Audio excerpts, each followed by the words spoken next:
Здравствуйте, уважаемые слушатели! Мы приветствуем вас сегодня на нашем вебинаре.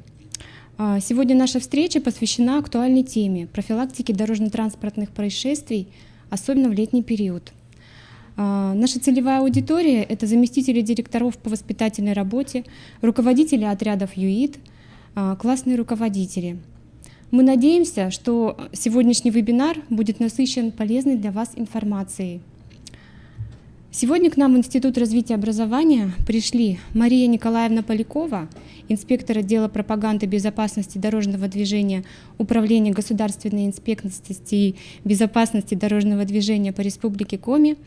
И сегодня в нашей аудитории Ольга Александровна Сидоренко, учитель начальных классов и руководитель отряда ЮИД средней общеобразовательной школы номер 43 города Сыктывкара.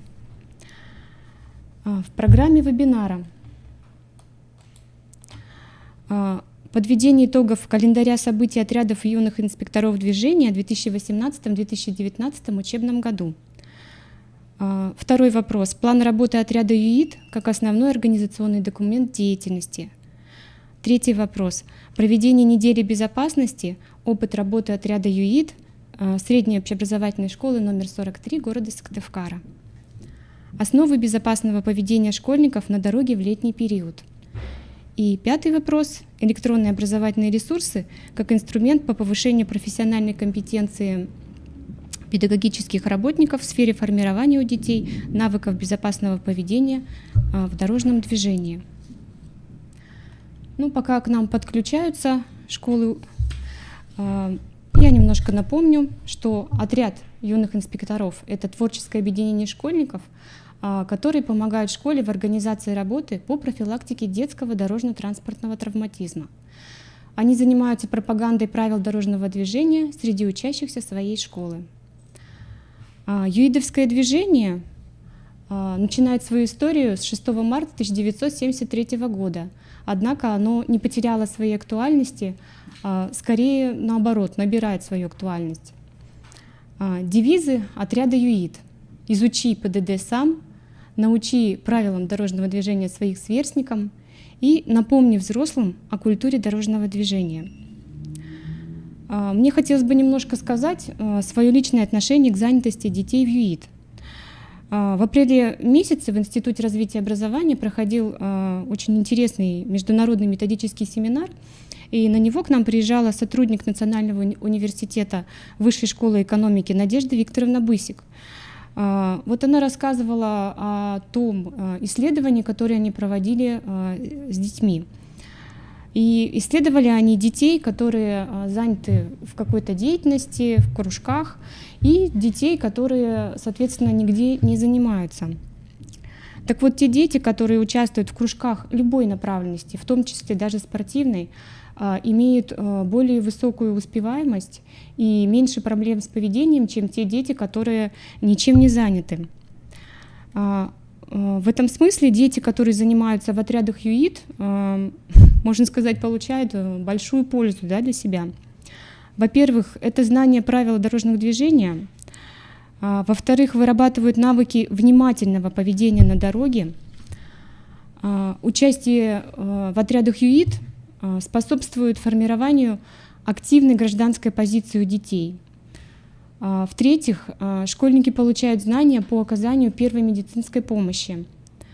Все перечисленные знания — это, конечно, необходимые жизненные знания для детей. В-четвертых, в деятельности отрядов ЮИД есть такая творческая направленность, когда они делают стенды, оформляют уголки, рисуют рисунки, пишут письма, обращения к водителям. И все это развивает личность ребенка. Есть еще одна немаловажная сторона, особенно для родителей. Это участие в отрядах ЮИД бесплатное. Не все родители могут позволить себе куда-то водить ребенка в платный кружок, а здесь они имеют возможность, дети имеют возможность развиваться в отряде ЮИД. Хочу отметить, что отряд ЮИД работает по очень важному педагогическому принципу. Этот принцип равный равному. Этот принцип заключается в том, что информация идет не от взрослого к взрослому, а от ребенка к ребенку. И этот принцип хорошо работает именно с начальной школой, потому что дети в начальной школе еще очень открыты для взаимодействия со старшими, и они тянутся к старшим детям. Здесь на нас работают вот возрастные особенности детей младшего школьного возраста. И вот это взаимодействие старших детей и начальных классов положительно влияет на обе стороны общения детей. Старшие дети получают опыт ответственности за малышей, а младшие дети получают для себя ориентир, возможность на кого-то ориентироваться, да, быть похожим. Вот такие важные положительные аспекты есть у деятельности отрядов ЮИД. Так что я хочу лично от себя выразить большое спасибо всем, кто занимается с детьми в отрядах ЮИД. Вы делаете очень важную работу, и в первую очередь по профилактике дорожно-транспортных происшествий с участием детей. Так, перейдем к следующему вопросу. Это подведение итогов календаря событий отрядов ЮИД в 2018-2019 году.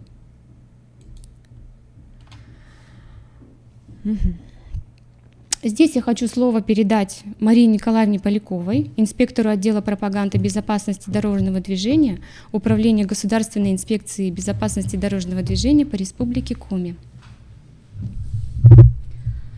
Всем добрый день. Я рада приветствовать вас в этой студии. Большое спасибо вам за то, что вы уделяете время такому важному аспекту воспитания детей, как привитие им навыков безопасного поведения на улицах и дорогах городов и поселков Республики Коми. Прошлый год, 2018, был юбилейным годом в развитии отрядов ЮИД. 45 лет праздновалось по всей России. В этот год, именно 2018, был отмечен большими событиями как на московском уровне, так и в нашей республике.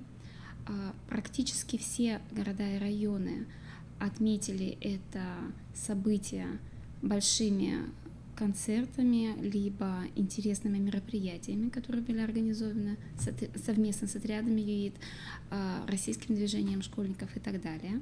Всего за прошлый 2018 год было проведено совместно с госавтоинспекцией 265 профилактических мероприятий.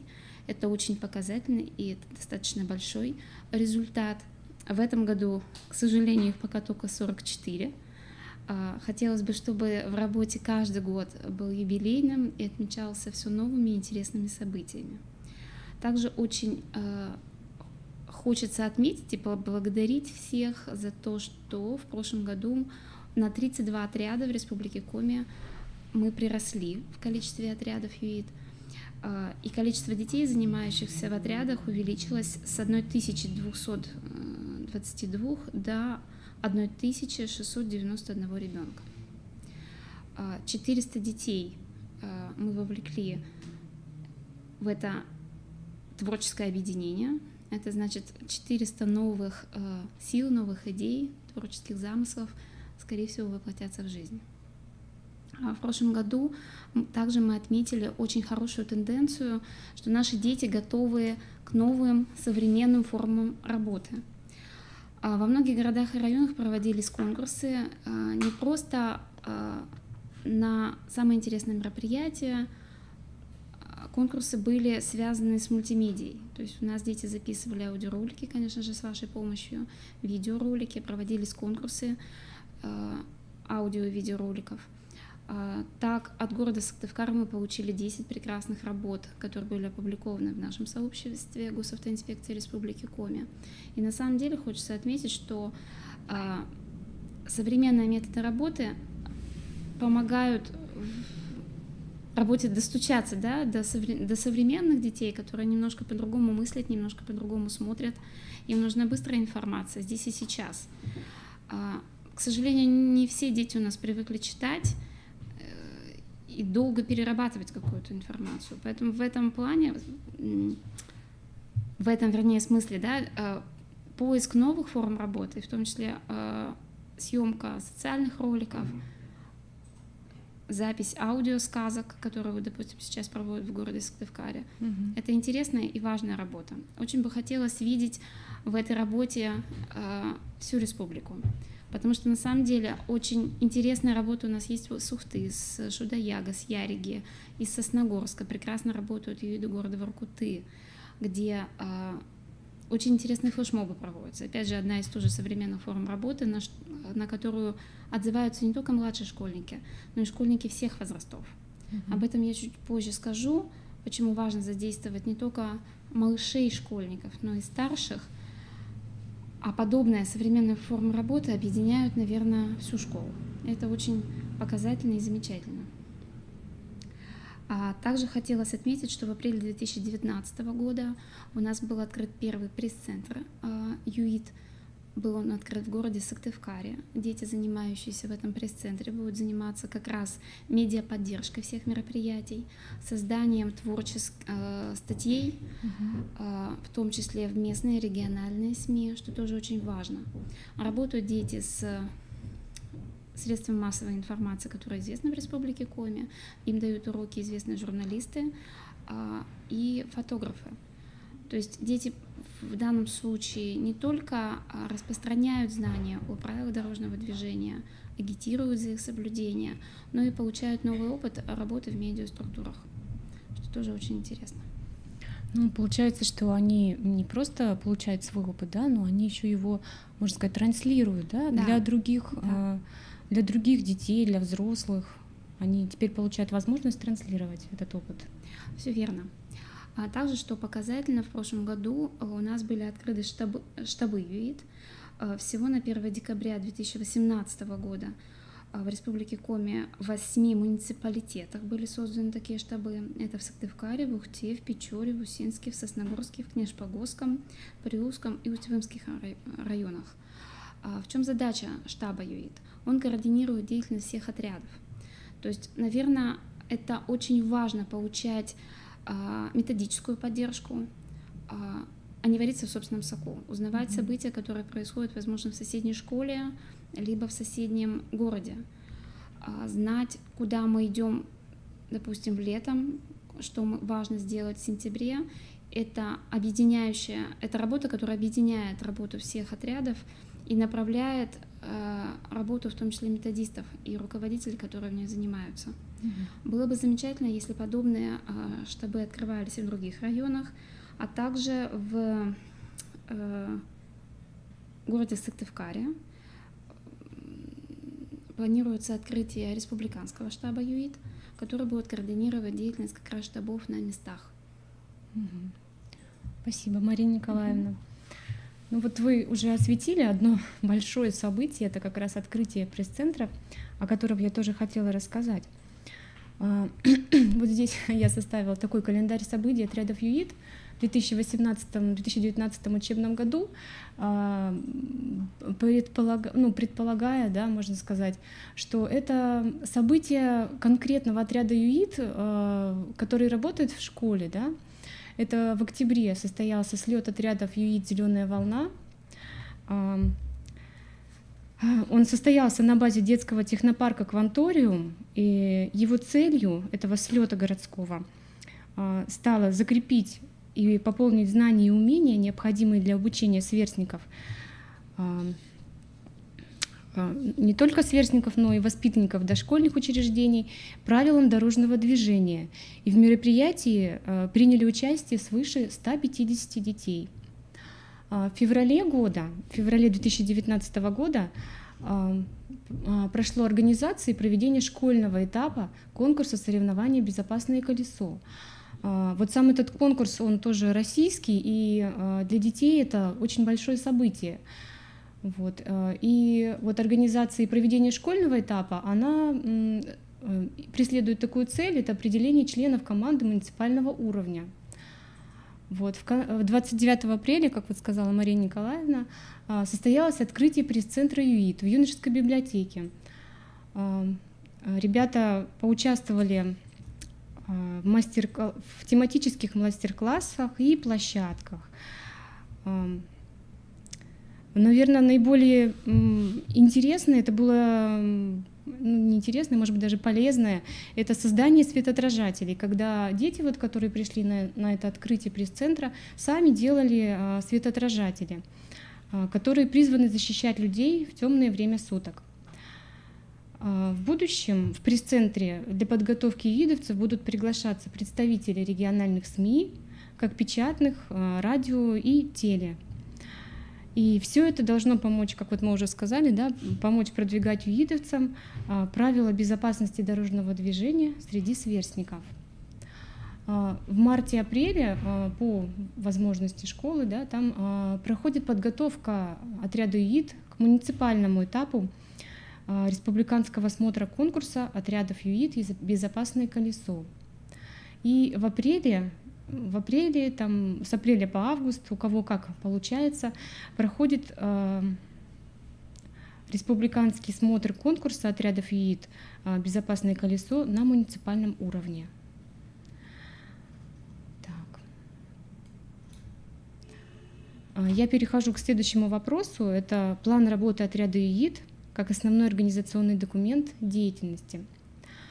Можно сказать, что основных организационных документов деятельности отрядов ЮИД два. Это положение об отряде юных инспекторов движения и план работы. План работы, как вы все хорошо представляете, содержит те мероприятия, которые планируется провести в течение года. Здесь же вы проставляете планируемые даты или отрезки времени для конкретных мероприятий. План работы составляется совместно штабом отряда под руководством руководителя отряда ЮИД и согласуется с руководителем образовательной организации. План работы составляется на учебный год с учетом основных направлений деятельности ЮИД. Так, минутку, я сейчас открою план работы. Мы с вами посмотрим. Я открываю сейчас план работы отряда ЮИД, который предложен в методических рекомендациях. Они выложены у нас на сайте, и составлены они были сотрудниками КРИРО, это Михайлова Екатерина Михайловна и Шабанов Олег Юрьевич. А вот Мария Николаевна выступала рецензентом. Так, мы с вами сейчас доберемся до плана и посмотрим его, как он выглядит, этот примерный план.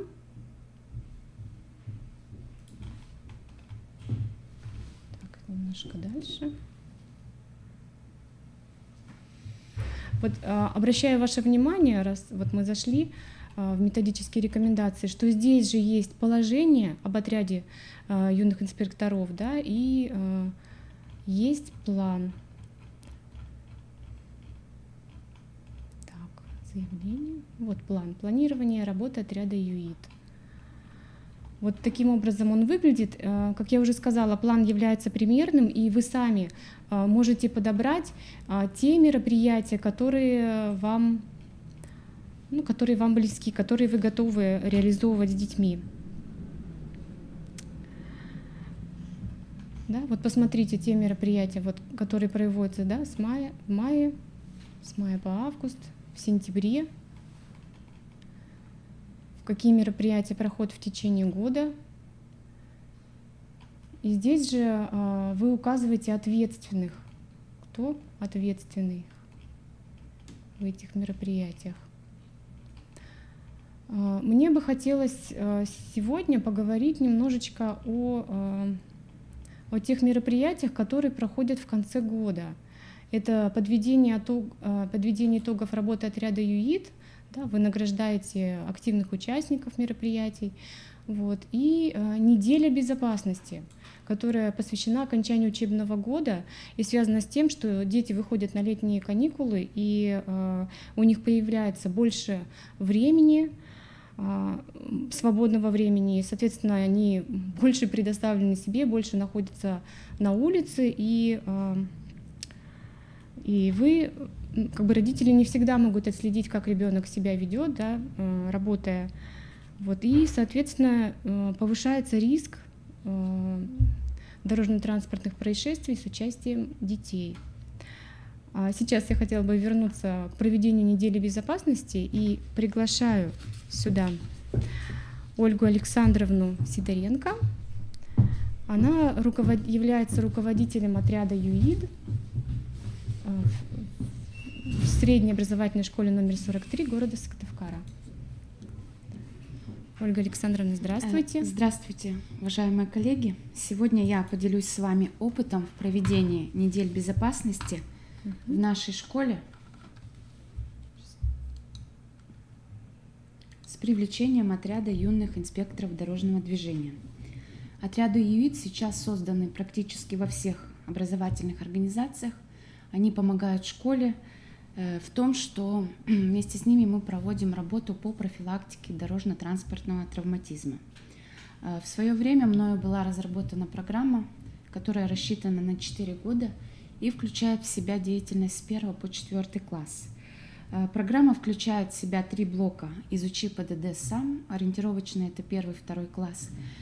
Потихонечку включаем следующий блок, это «Научи ПДД своих сверстников». Ну и в 3-4 классе это 3-й блок «Напомни взрослым о культуре дорожного движения». В рамках данной внеурочной деятельности проходят недели безопасности. Здесь необходимо помнить, что поведение на улице – это составляющая общей культуры безопасности.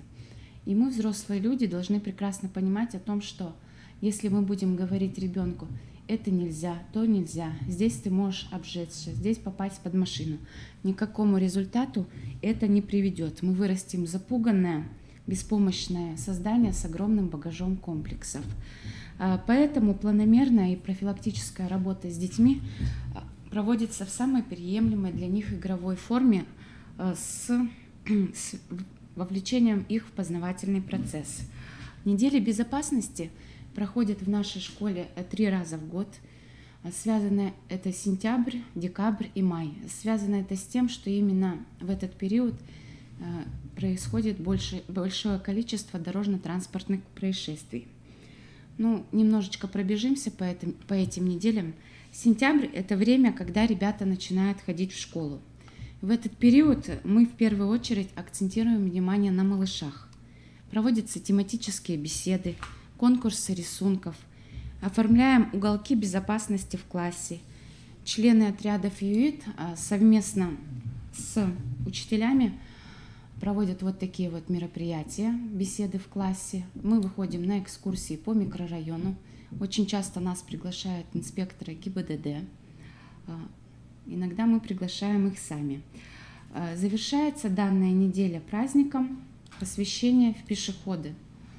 Здесь ребята выступают, члены отрядов ЮИД, затем выступают малыши, которые как раз участвуют в конкурсе инсценировок под общим лозунгом «Безопасный путь домой». Следующая неделя безопасности у нас проходит в декабре. Декабрь – это время предновогодней суматохи, ранних сумерок и долгожданных зимних каникул.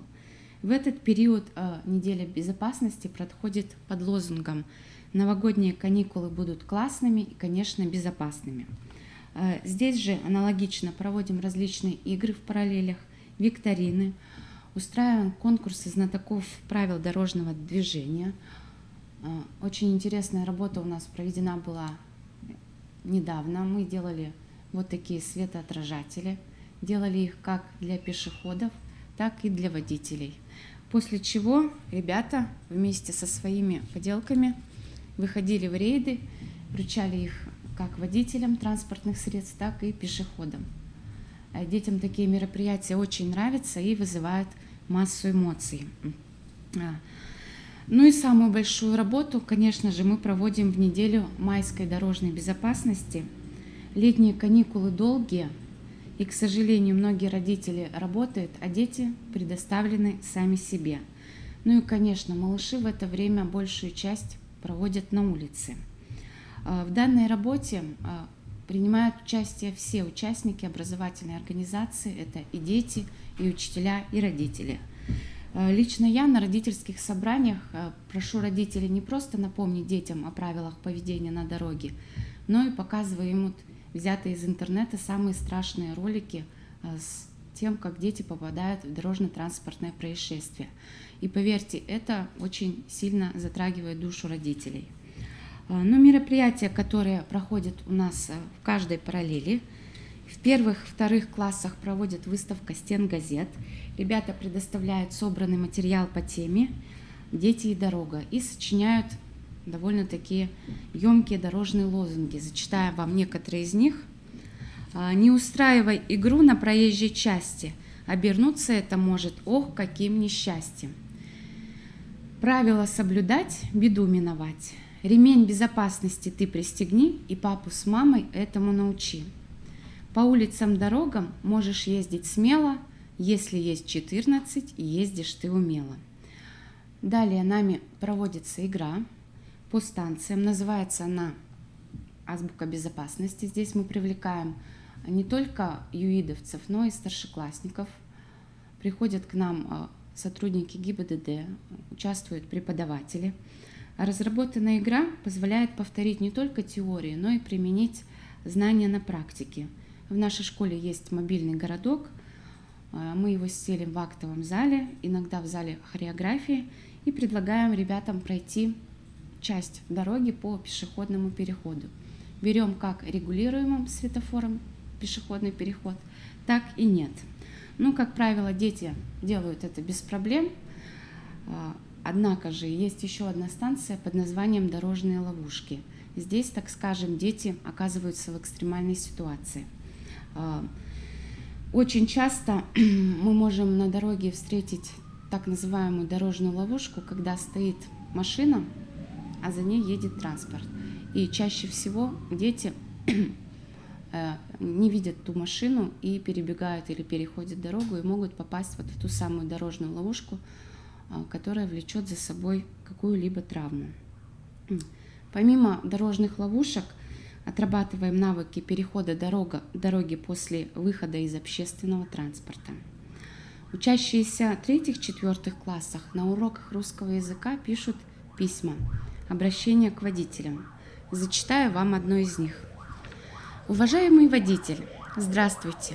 Пишет вам ученица 3 класса. Прошу вас, относитесь к пешеходам уважительно. Мы тоже являемся участниками дорожного движения, и мы самые беззащитные из них. Не превышайте скорость, не пользуйтесь сотовым телефоном, когда ведете машину. Никогда не садитесь за руль в нетрезвом виде. Я не прошу о невозможном, просто хочу призвать соблюдать правила дорожного движения и помнить, что из-за вашей невнимательности может оборваться чья-то жизнь. И очень страшно, если это будет жизнь ребенка. Мы – ваше будущее, и наша жизнь нам очень дорога. Счастливой дороги!» Члены отрядов ЮИД выбирают лучшие письма обращения к водителям и оформляют вот такую выставку в фойе нашей школы. А это как раз время родительских собраний, и многие взрослые, приходя в школу, с интересом читают данные письма. Мероприятия, которые мы проводим в 3 классах, мы выполняем проекты, называются они «Безопасный город». Ребятам предлагается сделать макет города.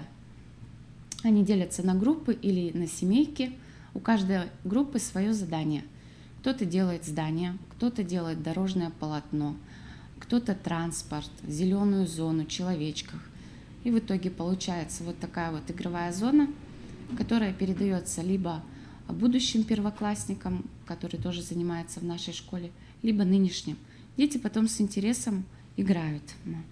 Ну и отдельное мероприятие у нас посвящено юным велосипедистам. Лето – это время, когда добрая половина детей садится за своего железного друга.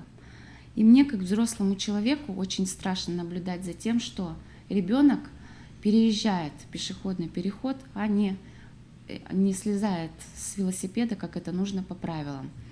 Поэтому основную часть работы мы проводим как раз с велосипедистами. Члены отрядов ЮИД под моим руководством составляют брошюры-памятки или берут вот такие готовые брошюры. Они есть на сайте «Добрая дорога детства». После чего мы проводим акцию. Дети, ребята выходят на улицу и раздают брошюры. Малышам мы раздаем, чаще всего это раскраски, и стихотворение как раз о велосипедистах. Взрослым постарше тоже памятки. В памятках отражена основная информация, такая как: перед тем, как сесть на велосипед, необходимо проверить его техническое состояние. То есть руль, легко ли он вращается, шины, хорошо ли они накачаны, ручной или ножной тормоз, ну и, конечно же, наличие световозвращающих элементов. Помимо этого, в памятке у нас сформулированы основные правила поведения велосипедистов, которые должен знать каждый ребенок. Ну, первое и самое главное — это то, что дети до 14 лет не могут ездить на велосипеде по дороге и даже по обочинам дорог. Кататься на велосипеде можно только в безопасных местах, вдали от дорожного движения, в парках или на специальных велосипедных дорожках, во дворах. Ну и, конечно же, катаясь на велосипеде, необходимо надеть шлем, чтобы защитить голову в случае падения. И вот здесь на фотографиях мы можем видеть, как ребята, мы вышли на Покровский бульвар и провели вот такую акцию. Было очень интересно наблюдать за велосипедистами, к которым обращались юные юидовцы. Помимо этого, в этом году мы участвовали в конкурсе «Безопасное колесо». Подготовка у нас была очень большая. Во-первых, мы проводили, так скажем, отборочный тур среди учащихся 4 классах. Желающих принять участие было много. Ребята показали свои знания в 2 направлениях. Это вождение велосипеда и знание ПДД. По результатам нашего, так скажем, входного мероприятия 4 учащихся наших школы приняли участие в городском конкурсе «Безопасное колесо», и у нас был довольно-таки хороший результат. Ну и подводя итог своего выступления, хочу отметить, что мероприятия, проводимые в рамках безопасных недель, носят самое главное планомерный профилактический характер, включают в себя как теоретическое, так и практическое применение знаний. Ну и, конечно же, затрагивает всех участников образовательной организации, и учителей, и детей, и родителей. Ведь безопасность — это не только сумма усвоенных знаний, а умение правильно вести себя в различных ситуациях, самостоятельность и уверенность за свое здоровье и поведение. Спасибо за внимание. Спасибо, Ольга Александровна, что вы в такой период острый довольно нашли время прийти к нам, поделиться своим опытом. И я думаю, что он будет полезен и руководителям отрядов ЮИТ, и классным руководителям, и, надеюсь, вдохновит их на проведение новых мероприятий. Спасибо. Большое.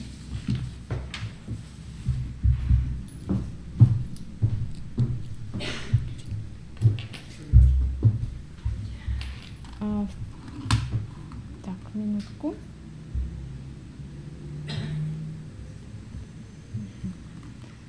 Сейчас мы вернемся к нашей презентации.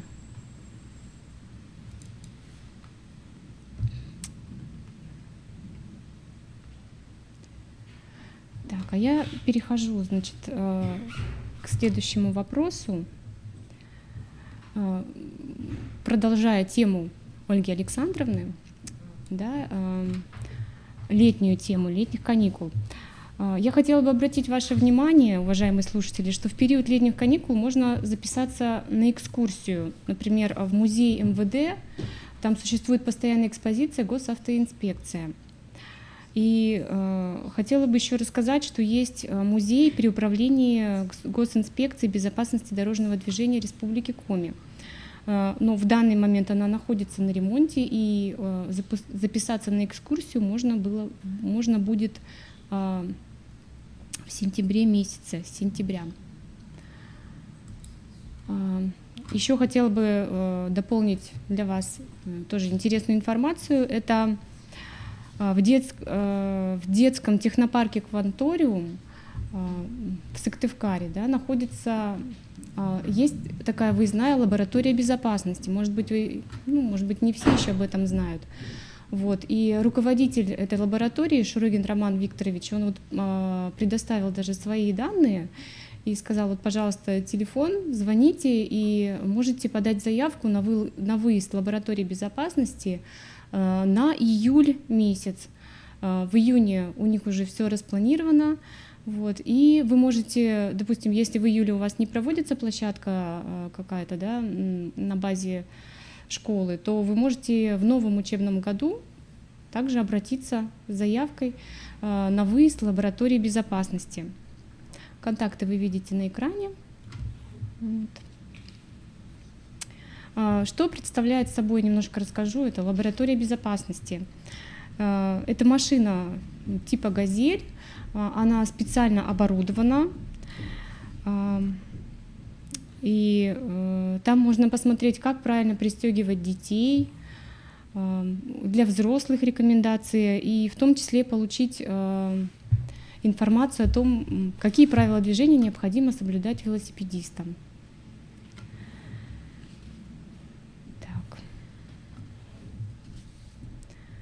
Раз уж мы тут немножечко говорим об информации, я хотела бы еще вам показать, где у нас на сайте КРИРО находится информация по ЮИДам. Так. Вот заходите на сайт Института развития образования, находите вкладку «Портал», да, портал «Открытое образование Республики Коми».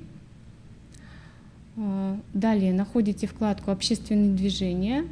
И здесь вот есть следующий подраздел, да, вкладка «Юные инспектора движения». Здесь вы можете посмотреть, вот здесь в материалах расположены те методические материалы, которые мы сегодня с вами посмотрели, где план находится, типовой план работы отряда ЮИД. Вот. Пожалуйста, скачивайте, пользуйтесь.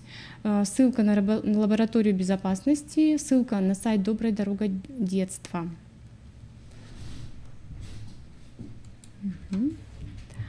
А сейчас я передаю слово Марии Николаевне Поляковой со следующим вопросом. Какие же особенности безопасного поведения школьников на дороге у нас в летний период?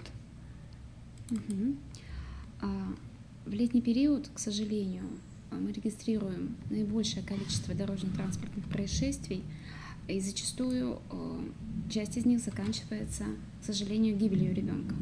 В прошлом году, за прошлое лето, мы потеряли 2 детей, оба ребенка находились на улице без сопровождения взрослых. Возраст детей это были дошкольники в возрасте 2 и 4 лет. Старше 5-летний ребенок находился в собственном дворе, где был сбит машиной, и, к сожалению, ребенка не успели доставить на скорой помощи в больницу, по пути он скончался. Хотела бы обратить внимание на ДТП именно в дворовой территории, потому что, к сожалению, так получается, что все мы очень часто говорим детям о правильности перехода, и это верно, о том, что переходить проезжую часть надо по пешеходному переходу, убедившись в своей безопасности, только на зеленый свет. И эту работу видно. По итогам 4 месяцев текущего года на 10% снизилось количество ДТП, связанных с наездами на детей на пешеходных переходах. То есть, конечно, это профилактическая работа с водителями, но в том числе это и внимательность самих детей, которые прежде чем перейти дорогу, останавливаются и смотрят по сторонам. Но, к сожалению, количество ДТП в дворовых территориях не снижается. В прошлом году, вот, как я уже сказала, один из случаев привел к гибели ребенка. Расскажу вкратце об этом ДТП. Дети гуляли на улице, старшие дети играли в догонялки, толкнули младшего, младший от этого упал, сел на проезжую часть, даже не проезжую часть, вот дорога, где во дворе ездят машины, и остался сидеть. В этот момент машина, которая была припаркована, стала сдавать задним ходом, естественно, ребенка не заметив, и совершила на него наезд. Наезд был такой силы, что, к сожалению, на задней стойке остались волосы у ребенка. Машину отодвигали руками, ребенка оттуда доставали. По приезду скорой, ребенка не успели доставить до медицинского учреждения, ребенок скончался в карете скорой помощи. Как вести себя в дворовой территории, мы говорим нечасто. Родители, к сожалению, дворовой территории доверяют. Они считают, что двор — это часть нашего дома, часть квартиры, там безопасно, ребенка знают все. Но забывают, что во дворе также ездят машины. Есть машины, которые ездят достаточно быстро, не задумываясь о том, что ребенок может выйти на проезжую часть в любой момент. Именно в этот момент и происходит дорожно-транспортное происшествие. Это касается не только пешеходов, но и велосипедистов. Дети катаются на велосипедах во дворе также, полагая, что там безопасно. Ведь здесь я все знаю, все умею, меня знают все. И заканчивается, к сожалению, иногда это трагедией. В этом году мы уже потеряли 2 детей. Это было в феврале и в марте. Оба ребенка — это дети-пассажиры. Один из них не был пристегнут ремнем безопасности. И оба ребенка находились в машине в сопровождении своих родителей. Разбирая ДТП с пешеходами и ДТП с пассажирами, общая тенденция такая, что, к сожалению, наши родители не часто вспоминают о правилах дорожного движения и не всегда напоминают их своим детям. Да, школа должна учить, да, должен учить сотрудник ГИБДД, которых, к сожалению, на всю республику всего 700. И даже если в каждой школе закреплять сотрудника, их все равно не хватит. Поэтому обращаемся к вам, хочется напомнить, пожалуйста, говорите родителям о безопасности ребенка. Никто за них это не сделает.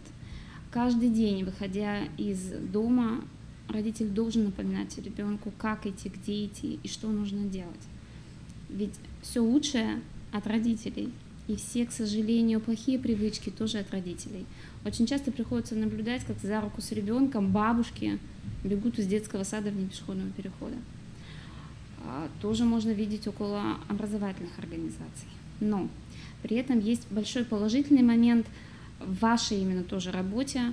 С прошлого года у нас активно развивается направление «Родительский патруль», в котором активное участие принимают педагоги школ, активные родители, которые выходят на патрулирование территории рядом с образовательной организацией в утреннее и вечернее время. Плюс здесь очевиден в том, что дети наши под контролем. Родители делают замечания детям, говорят, в чем их ошибка, когда они переходят дорогу. Водители, замечая людей в ярких салатовых жилетах, снижают скорость и пропускают детей. То есть одно движение, а столько положительных моментов. Поэтому очень хотелось бы, чтобы в каждой образовательной организации был свой отряд «Родительский патруль», к которому в том числе можно приобщать и юных инспекторов движения, потому что это тоже положительный опыт, когда и родитель, и ребенок за руку выходят и обеспечивают безопасность дорожного движения сверстников, школьников, детей, таких же детей, как вот они сами. Впереди детские площадки, впереди большие летние каникулы, когда не все дети будут организованы, к сожалению. Осталась, наверное, последняя учебная неделя, когда еще есть возможность напомнить, возможно, и родителям, и учащимся о том, что необходимо не забывать, каждый день помнить, что безопасность только в их руках.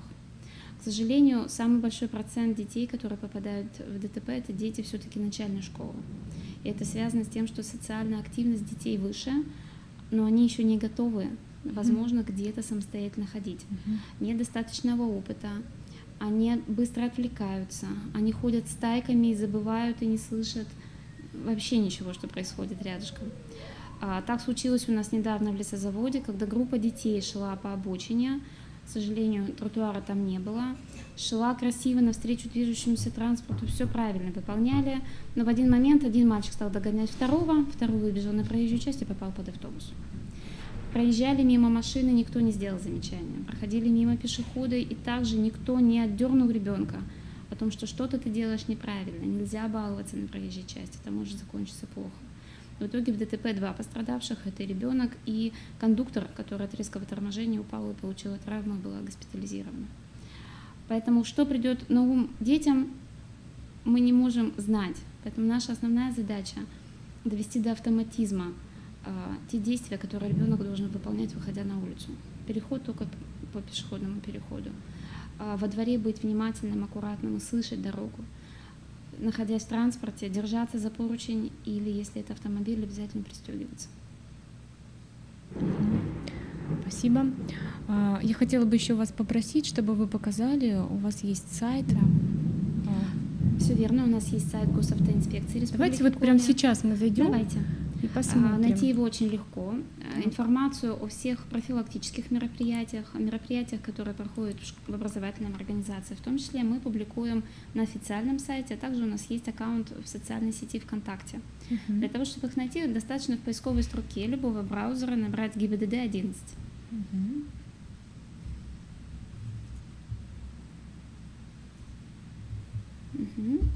Первая ссылка будет на официальный сайт.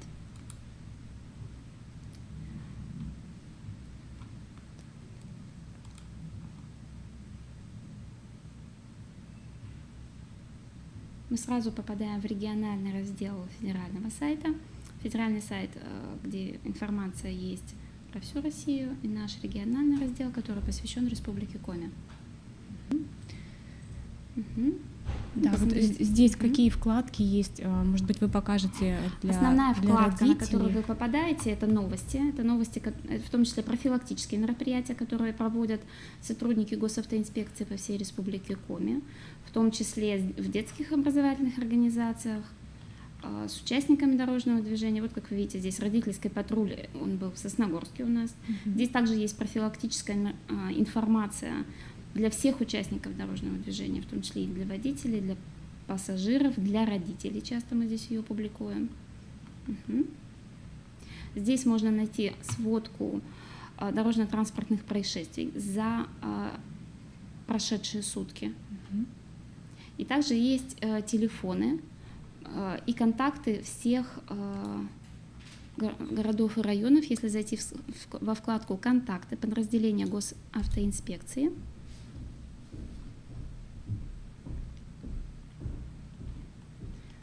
здесь будет подразделение Госавтоинспекции по всей Республике Коми с контактными адресами и телефонами. Вот мы видим Сысольский район, Усть-Вымский, Усть-Куломский и так далее, а также те операции, которые проводятся в данных подразделениях. Группу ВКонтакте нашу тоже заново, да? Да, давайте попробуем. Тогда, наверное, брать... ГИБДД-1, да? Ой.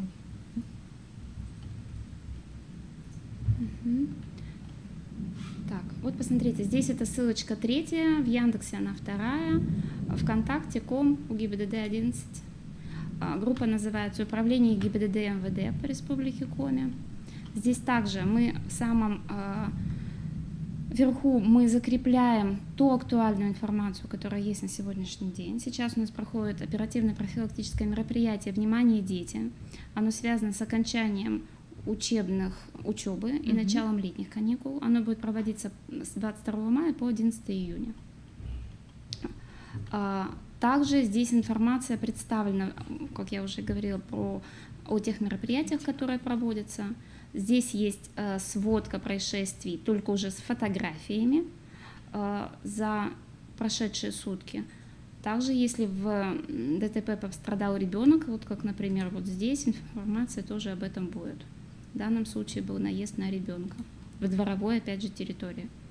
Вот. Также, помимо информации о профилактических мероприятиях, здесь мы публикуем информацию полезную для всех участников дорожного движения, вот, например, про госуслуги, информацию полезную для родителей, это различные памятки, напоминания, видео и информацию для педагогов. Здесь здесь мы публикуем безопасные маршруты, как его разработать, каким образом. Можно немножко вас прерву. Могли бы вы показать, где вот именно для педагогов, да, вот где они для себя найдут информацию? Часть информации у нас есть вот здесь, в фотоальбомах. Видите, они даже методические рекомендации разбиты, автовладельцам и так далее. Всего 5 альбомов. Сюда мы помещаем памятки, полезные бегунки, которые можно распечатать, и, предположим, автовладельцам. Полезная памятка про детские удерживающие устройства. Да? Если вы планируете, предположим, профилактическую акцию, направленную на автокресло детям, оно часто нажимается, можно не искать, зайти к нам, ее распечатать. То есть уже все готово, и все, что очень важно, проверено. То есть прежде чем размещать здесь информацию, мы обязательно ее проверяем на достоверность тому действующему законодательству. Вот. Еще очень важный момент. Всегда вы можете обратиться, послав сообщение, если, предположим, вами была проведена интересная акция с детьми. Мы всегда за, мы всегда ее печатаем у нас. То есть через написать сообщение сообществу информация попадает нам, мы ее обрабатываем, либо берем в том виде, в котором она есть, и публикуем в нашем сообществе. Спасибо, Марина Николаевна. Вот, я думаю, что много полезной информации вы здесь найдете для себя. И, как вы отметили, что она проверенная информация, надежная. Так, а мы вернемся еще к завершающему 5-му вопросу сегодняшней встречи. Так.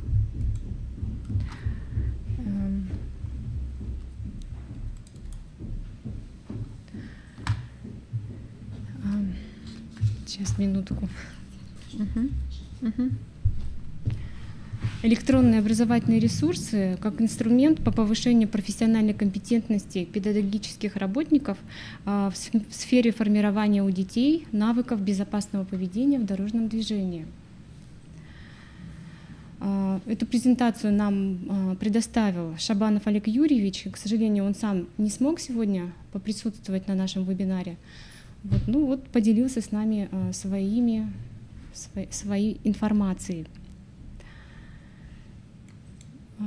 Сейчас мы живем в такой ситуации, когда социально-экономическое развитие общества сопровождается созданием мощной транспортной инфраструктуры, широким развитием сети автомагистралей и стремительным ростом автомобилизации. И к чему это приводит? К тому, что сейчас увеличивается риск детского травматизма и требует от нас обеспечения эффективных мер и предупреждающих мер безопасности.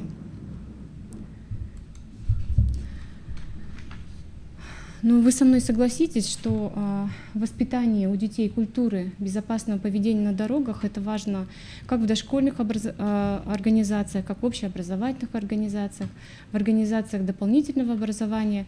И очень часто есть зависимость от того, насколько профессионально компетентный педагог и насколько он может донести грамотно информацию для детей, и насколько хорошо это у него получается. И, в общем-то, чем больше педагог знает различных игр, разных способов донесения информации, различных мероприятий, тем больше шансов, что дети будут усваивать эту информацию, и как раз получится воспитать культуру безопасного поведения на дорогах. Первоначально идет усвоение системы знаний, то есть знаний о правилах дорожного движения. Затем на эти знания накладывается развитие навыков, умений поведения на дороге. Из этого уже следует, что ребенок адекватно реагирует в опасных для него ситуациях на дороге. И все это в целом способствует формированию навыков безопасного участия детей в дорожном движении.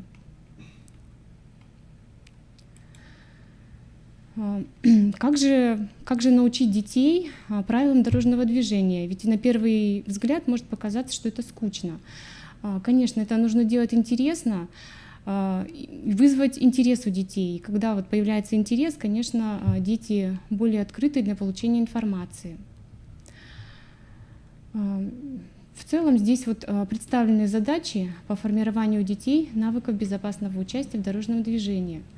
Это и развитие осторожного, осмотрительного отношения к опасным для жизни и здоровья ситуациям на дороге, и в том числе в общественном транспорте. Это развитие умения у ребенка оценивать ситуацию с точки зрения опасности и безопасности. Это формирование представлений об основных источниках опасности на улице, транспорт и способах безопасного поведения. Например, не ходить по проезжей части дороги, идти на зеленый сигнал светофора. В дальнейшем формируется ответственность у ребенка за собственные действия,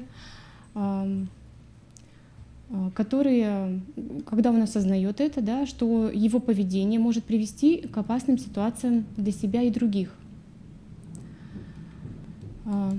Очень важно освоение детьми модели безопасного поведения в некоторых типичных ситуациях, когда ребенок уже знает, как вести себя на проезжей части, знает и умеет при переходе улиц, перекрестков, при перемещении в автомобиле. Затем идет развитие важнейшего умения, а именно поведенческой реакции, обращаться за помощью к взрослому в стандартной опасной ситуации, то есть не переходить самому, да? Например, если я опасаюсь перейти вот на этом пешеходном переходе дорогу, да, обратиться к взрослому. Одна из задач также развитие у детей осознанного выполнения основных правил безопасного поведения в стандартных опасных ситуациях. То есть переходить улицу в указанных местах в соответствии со световыми сигналами светофоров, не ходить по проезжей части дороги и не играть вблизи дороги. Все это способствует развитию умений в случае необходимости самостоятельно набирать еще телефонный номер спасения службы спасения. То есть когда ребенок может, если что-то произошло или он видит, да, что что-то случилось, может сам обратиться в службу спасения.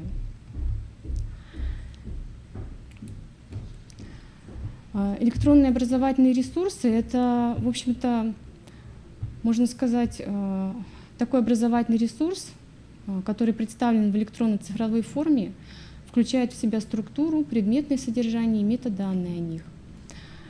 Электронные образовательные ресурсы, в общем-то, это новые ресурсы, в том числе для педагогов, да, когда вот они могут зайти, например, на сайт, обратиться, да, за информацией, за какой-то методической, а также могут использовать какие-то материалы, в том числе в течение урока. Особенности организации учебного процесса с использованием электронных образовательных ресурсов. При организации урока с использованием ИОР обязательно обратить нужно на следующие моменты. Это уровень технического оснащения образовательной организации, наличие, отсутствие качественного подключения к сети интернет. Нужно учитывать, конечно же, уровень своей ИОР компетентности, уровень компетентности обучаемых детей и характер взаимодействия учителя и школьника в условиях с использованием ИОР в учебном процессе. Здесь, на этом слайде, расположены электронные образовательные ресурсы, которые помогают педагогу в своей деятельности. Многие из них вы, наверное, знаете. Вот, это «Добрая дорога детства», «Дорога безопасности», «Город дорог». Это мультфильмы, которые можно также использовать на уроках, смешарики всем известные, Аркадий Паровозов, да, и там вот еще дети ГИБДД.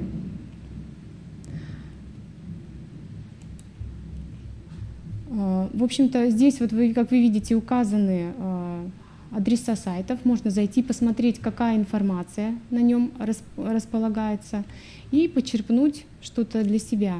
Я расскажу об этом вкратце, потому что думаю, что вам самим будет интереснее все это посмотреть. Вот «Дорога безопасности». Посмотрите, обратите внимание, что есть для детей, что посмотреть, да, есть вкладка для родителей, педагогам и воспитателям. И хотела бы еще обратить внимание, что здесь можно выбрать презентации и так далее, тесты.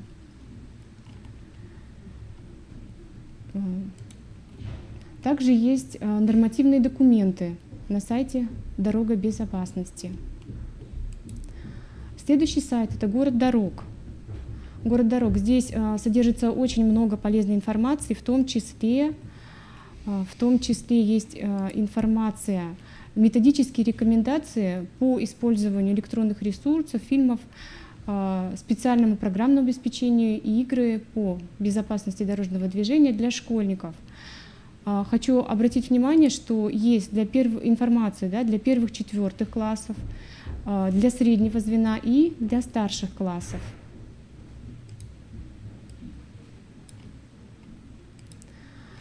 Здесь расположены наглядные пособия для интерактивных досок. Здесь же, на этом сайте, вы найдете программы для диагностики знаний учащихся.